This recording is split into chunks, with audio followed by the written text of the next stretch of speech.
Dans le grand format du 20h ce soir, nous ouvrons une page spéciale consacrée à l'intelligence artificielle. Alors que ChatGPT est apparu dans nos vies il y a 2 ans, ceux qui l'ont bien intégré, ce sont les collégiens, les lycéens, les étudiants.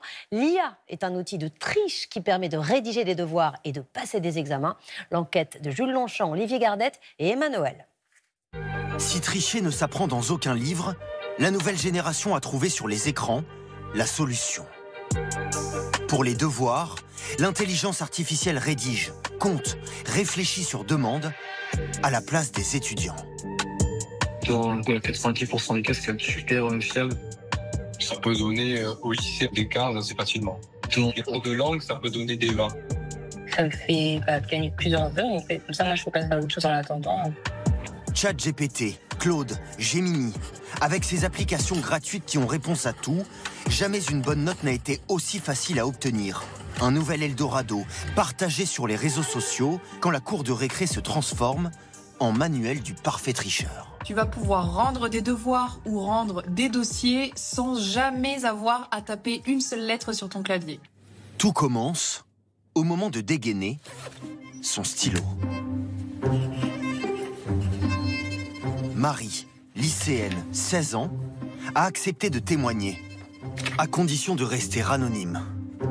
Pour répondre à son devoir d'histoire, par exemple, sur la politique chilienne des années 70, elle pose directement la question à son portable, sur ChatGPT.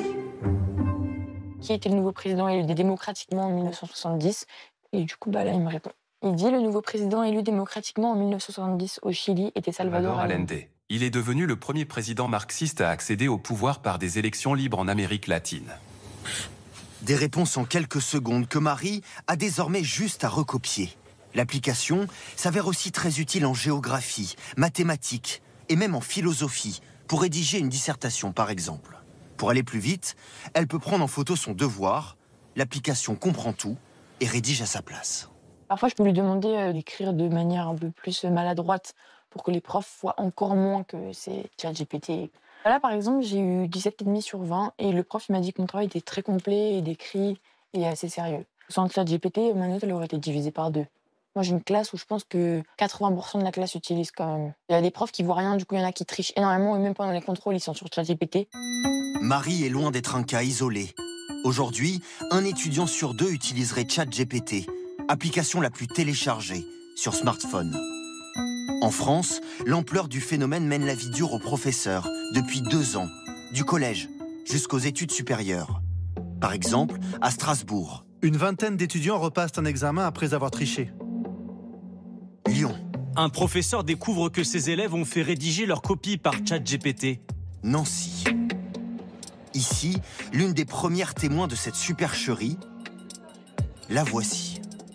Coralie Fromont, enseignante en marketing.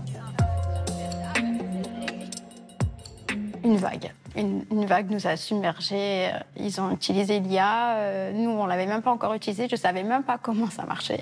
Fin d'année 2023, l'enseignante ramasse les copies de ses premières années. 160 étudiants qui doivent rendre un projet chiffré et détaillé sur un futur complexe thermal à Nancy.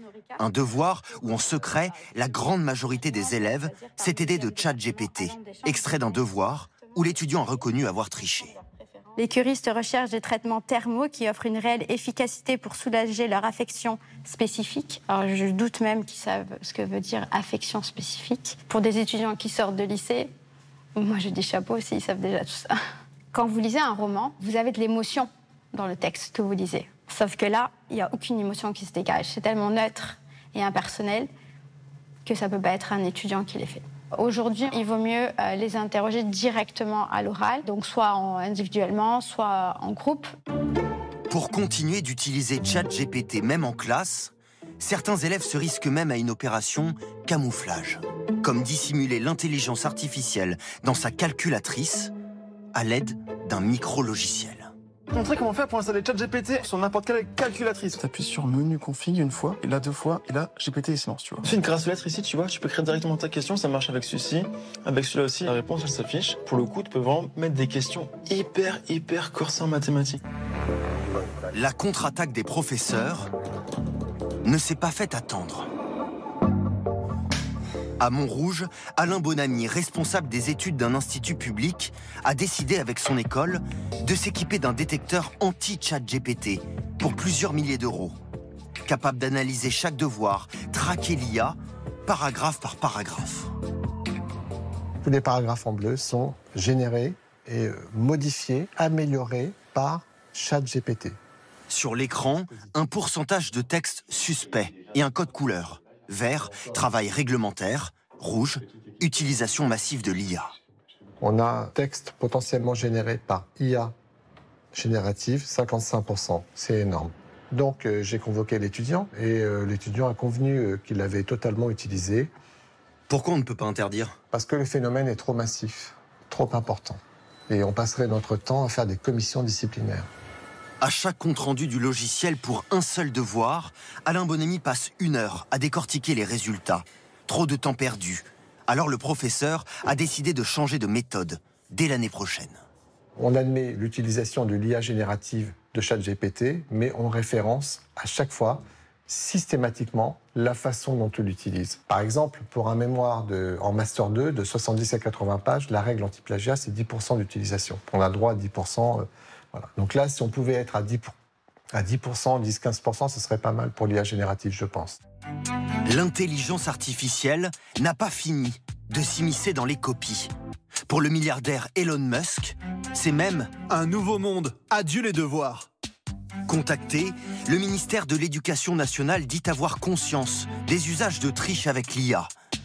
Une consultation devrait être lancée pour tenter d'encadrer l'usage dans le monde éducatif. L'intelligence artificielle est devenue indispensable dans certains métiers, mais elle facilite aussi des gestes quotidiens. Elle alimente les assistants personnels que l'on trouve dans nos téléphones ou dans notre voiture. Illustration avec Hugo Capelli et Thomas Guéry. Sur les téléphones, les ordinateurs, mais aussi dans les voitures. L'intelligence artificielle a envahi notre quotidien. Les unes de ces 2 magazines ont été réalisées grâce à l'intelligence artificielle. Et pour celui-ci, ça va même encore plus loin puisque aucun journaliste n'a participé à son écriture. Les humains commencent à être remplacés. Des entreprises font leur publicité avec des mannequins virtuels. Des influenceurs créés de toutes pièces commencent aussi à faire leur apparition. Elle, c'est Anne Cardi, plus de 11 000 abonnés sur Instagram. C'est la première guide touristique créée grâce à l'intelligence artificielle. Avez-vous déjà assisté à un concours de danse bretonne? Mon tout premier était Ken Lorraine à Quimper, et croyez-moi, c'était magique. Et si elle a été développée, c'est pour faire la promotion de la Bretagne sur les réseaux sociaux. Tous ces petits services du quotidien. Allez, maintenant, suivez-moi pour une nouvelle innovation. Et pour ça, on prend la route. Ça intéresse les constructeurs automobiles, qui commence à développer des véhicules en mesure de répondre à toutes nos demandes. Serait-il possible de faire un jeu pour les enfants? Que diriez-vous de jouer à un jeu de devinettes? Mais aussi de répondre à toutes nos questions. Peux-tu m'indiquer, s'il te plaît, la station essence la plus proche? Voici quelques stations essence dans un rayon de 15 km. Selon une étude récente, 1 Français sur 3 constate déjà l'impact de l'IA au quotidien. Comme lorsque l'on fait ses courses sur Internet. Et en fait, si vous pensez discuter avec le service client, il n'en est rien. C'est une intelligence artificielle qui vous répond. Vous l'avez compris, la révolution ne fait que commencer. Jusqu'où peut-elle aller? L'intelligence artificielle peut nous permettre de nous transporter en quelques secondes seulement dans un autre univers. Un voyage artificiel non sans risque. Au quotidien, il nous faut désormais distinguer le virtuel de la réalité. Bonsoir Jean-Paul Chapelle. Bonsoir Anne-Sophie. Depuis 2 ans, on redoute que l'IA ne remplace les hommes. Alors, est-ce qu'elle a déjà tué des emplois? Bon, alors oui, à cause de l'intelligence artificielle, plusieurs entreprises se sont restructurée avec à la clé des plans de suppression de postes. Le géant du numérique Google, 30 000 emplois envisagés dans le monde.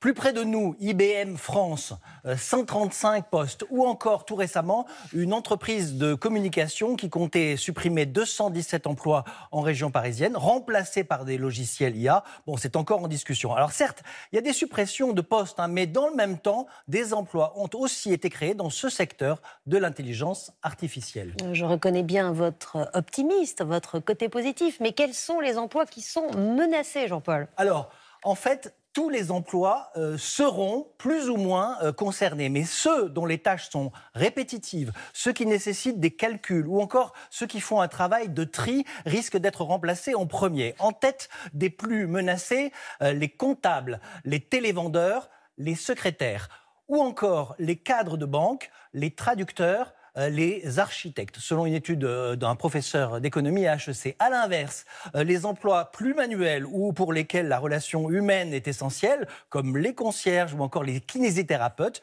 eh bien eux ne sont pas prêts d'être remplacés par une machine. Merci Jean-Paul, et vous non plus. Merci. L'intelligence artificielle ne remplace pas les médecins, mais elle constitue pour eux une aide extrêmement précieuse. Elle est notamment très performante dans le dépistage du cancer du sein. Voyez ce reportage de Florence Mathieu et Fabienne Blévis. Vous allez pouvoir vous tourner sur le côté, s'il vous plaît, et avancer bien l'épaule vers la machine. Pour chaque femme, le moment reste angoissant. Est-ce que ça va ? Ça va. Voilà, on va prendre le cliché. Il y a 3 ans, cette patiente apprenait qu'elle avait un cancer du sein. Aujourd'hui, elle passe une mammographie de contrôle. Elle est en rémission. Son cancer, c'est l'œil de ce radiologue qui l'a diagnostiqué, appuyé par un outil d'intelligence artificielle. L'intelligence artificielle, elle s'appuie sur une banque de données de milliers, voire de millions de mammographies qui ont été emmagasinées, des mammographies normales et des mammographies anormales. Elle analyse toutes les zones de la mammographie et elle la compare avec sa banque de données. Sur la radio d'une autre patiente, le médecin observe une légère anomalie, une petite zone blanche. Il interroge l'IA. En quelques secondes, elle va rendre son avis. Le risque est élevé. À 91%, elle estime que l'anomalie est une tumeur cancéreuse. Si on a un score d'intelligence artificielle qui est élevé, on va avoir une alerte. Il faut qu'on fasse une échographie, il faut qu'on cherche pour être certain qu'il n'y a rien d'anormal. Dans ce cas, la biopsie a confirmé la présence de cellules cancéreuses. L'intelligence artificielle, une aide précieuse. Une étude scientifique le démontre. Les mammographies de 80 000 femmes ont été analysées d'un côté par 2 radiologues, de l'autre par un radiologue et l'IA. L'homme et le logiciel détectent 20% de cancers supplémentaires. Et la technologie va encore plus loin. Elle peut aussi prédire le risque de voir survenir un cancer. Dans son ordinateur, cet oncologue rentre la mammographie d'une femme qui n'est pas malade et d'autres informations la concernant. Je la questionne sur ses antécédents personnels, familiaux et ainsi de suite. On rentre toutes ces données dans le logiciel et puis après, je lui fais un prélèvement salivaire qui nous permet d'extraire l'ADN et le logiciel intelligence artificielle me détermine le risque de cancer du sein de cette femme dans les 5 ans qui viennent. L'IA conclut que cette patiente symbolisée par le point rouge a un risque plus élevé que la moyenne. Elle sera donc surveillée plus régulièrement. Hop, dans le nouveau bureau. Tous les 6 mois, Catherine Maguire, qui est en rémission, fait le point avec l'oncologue. Elle se sait chanceuse d'avoir pu bénéficier de ces dernières technologies. De savoir que j'étais dans un endroit où on était bien suivi, entre les bonnes mains, et qu'il y avait vraiment l'intelligence artificielle ou les autres outils en fait pour aider, oui, ça m'a beaucoup rassurée en fait. À l'avenir, l'IA devrait aider à ajuster son traitement anti-rechute. Elle va permettre en fait d'individualiser, de personnaliser les décisions pour traiter plus fort les patientes qui sont à risque, mais enlever des traitements à celles qui n'en ont pas besoin. Aujourd'hui, en France, seulement une patiente sur 5 bénéficie d'un dépistage avec intelligence artificielle.